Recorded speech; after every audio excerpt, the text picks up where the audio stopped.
आता बाहेर कुठे निघायचं म्हणलं की अगोदर 4 वेळेस बघावं लागतं की साडी कुठली घालू म्हणून. त्या विचार करण्यामध्ये अर्धा पाऊण तास तर माझा तरी निघून जातो.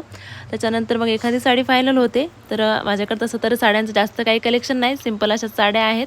ही साडी वेअर केली, थोडंसं बाहेर जायचं होतं, सिंपल रेडी झाले होते, मार्केटमध्ये आले, इथे एक काम होतं. पण त्याच्या अगोदर काही पाहुणे भेटले होते आणि आता थोडा वेळ बोलायचं वगैरे तर असतंच. उन्हाळा चालू आहे, बाहेर थांबायचा कुठं लागच नाही. मग आम्ही गेलो ज्यूस सेंटरवरती आणि आता गप्पांसोबत काहीतरी टाइमपास म्हणून ज्यूस ऑर्डर केला होता. सो ज्यूस घेतला आणि मला इथे ना गॉगल दिसला तर सहजच मी घालून बघितला होता.